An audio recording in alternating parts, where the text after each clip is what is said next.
എന്തായാലും വോട്ട് ചോരി ആരോപണ സമയത്ത് നടത്തിയ അതേ മോഡിൽ അല്ലെങ്കിൽ ഒരു പ്രസന്റേഷൻ സ്റ്റൈൽ തന്നെയാണ് ഇത്തവണയും രാഹുൽ ഗാന്ധി വാർത്താസമ്മേളനം നടത്തി. പക്ഷേ ഇതല്ല ഹൈഡ്രജൻ ബോംബ് എന്ന് വ്യക്തമാക്കുകയും ചെയ്തിട്ടുണ്ട്. വോട്ട് കൊള്ളയിൽ കൂടുതൽ നിർണായകമായ വിവരങ്ങൾ പുറത്തുവിട്ടായിരുന്നു ഇന്നത്തെ രാഹുൽ ഗാന്ധിയുടെ വാർത്താസമ്മേളനം. സോഫ്റ്റ്വെയർ ഉപയോഗിച്ച് രാജ്യത്തെമ്പാടും അനധികൃതമായി വോട്ട് ചേർക്കുകയും ഒഴിവാക്കുകയും ചെയ്തു എന്ന ഗുരുതര ആരോപണവുമായാണ് രാഹുൽ ഗാന്ധി ഇത്തവണ എത്തിയത്. പക്ഷേ രാഹുൽ ഹാജരാക്കിയ തെളിവുകൾ എന്തൊക്കെയാണ്? എന്താകും വരാൻ പോകുന്ന ഹൈഡ്രജൻ ബോംബ്? ജിഷ്ണു രവീന്ദ്രൻ തയ്യാറാക്കിയ ഒരു എക്സ്പ്ലെയിനർ കാണാം. കർണാടകയിലെ മഹാദേവപുരം അസംബ്ലി മണ്ഡലത്തിൽ 1,250,000 വോട്ടുകൾ അനധികൃതമായി ചേർത്തു എന്ന ആരോപണത്തിന് ശേഷം ഇതാ രണ്ടാമതും വോട്ട് ചോരി ആരോപണവുമായി രാഹുൽ ഗാന്ധി രംഗത്തെത്തിയിരിക്കുന്നു. കർണാടകയിലെ അലന്ദ്, മഹാരാഷ്ട്രയിലെ രജുറ എന്നീ മണ്ഡലങ്ങളാണ് ഇത്തവണ രാഹുൽ ഉദാഹരിച്ചത്.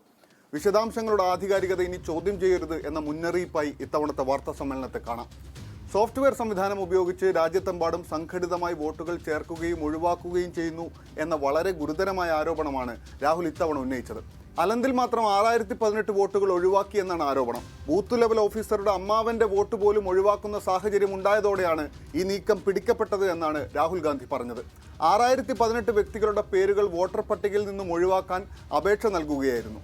എന്നാൽ അപേക്ഷ നൽകിയവരോ വോട്ടർ പട്ടികയിൽ നിന്ന് പുറത്തായവരോ ഈ വിവരം അറിഞ്ഞിട്ടില്ല. ഗോദാബായി എന്ന വ്യക്തിയാണ് അലന്തിൽ 12 വോട്ടർമാരുടെ പേരുകൾ ഒഴിവാക്കാനായി അപേക്ഷ നൽകിയത്.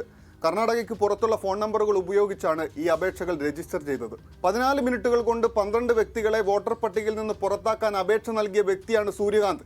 നിങ്ങൾ അദ്ദേഹത്തെ കാണണം എന്ന് പറഞ്ഞുകൊണ്ടാണ് രാഹുൽ സൂര്യകാന്ത് എന്ന വ്യക്തിയെ വേദിയിലേക്ക് വിളിക്കുന്നത്.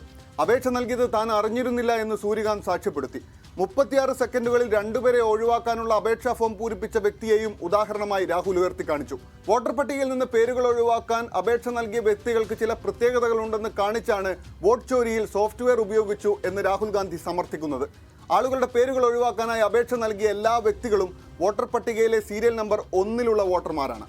സംഘടിതമായി വോട്ടുകൾ ഒഴിവാക്കപ്പെട്ട മണ്ഡലങ്ങളിൽ ഭൂരിഭാഗവും കോൺഗ്രസിന് മേൽക്കൈയുള്ള മണ്ഡലങ്ങൾ കൂടിയാണ് എന്ന് സൂചിപ്പിച്ചുകൊണ്ട് രാഹുൽ ആരോപണങ്ങൾ നീട്ടുന്നത് മുഖ്യ തെരഞ്ഞെടുപ്പ് കമ്മീഷണർ ഗ്യാനേഷ് കുമാറിലേക്കാണ്. പേരുകൾ ഒഴിവാക്കാൻ ആവശ്യപ്പെട്ടവരുടെ വിവരങ്ങൾ നൽകണമെന്ന് കർണാടക CID കത്തെഴുതി ചോദിച്ചിട്ടും തെരഞ്ഞെടുപ്പ് കമ്മീഷൻ വിവരങ്ങൾ നൽകാത്തത് ചൂണ്ടിക്കാണിച്ചാണ് ഇതിനു പിന്നിൽ മുഖ്യ തെരഞ്ഞെടുപ്പ് കമ്മീഷണർ ഗ്യാനേഷ് കുമാറിനും പങ്കുണ്ട് എന്ന നിഗമനത്തിലേക്ക് രാഹുൽ ഗാന്ധി എത്തിയത്.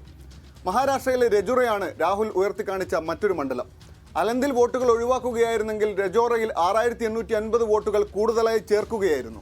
ആദ്യത്തെ വോട്ട് ചോരി വാർത്താ സമ്മേളനത്തിന് ശേഷം രാഹുൽ ഗാന്ധി ഉയർത്തിയ വിവരങ്ങളുടെ ആധികാരികത ചോദ്യം ചെയ്തുകൊണ്ട് ഭൂപേന്ദ്ര യാദവ് ഉൾപ്പെടെയുള്ള BJP നേതാക്കൾ രംഗത്തെത്തിയിരുന്നു.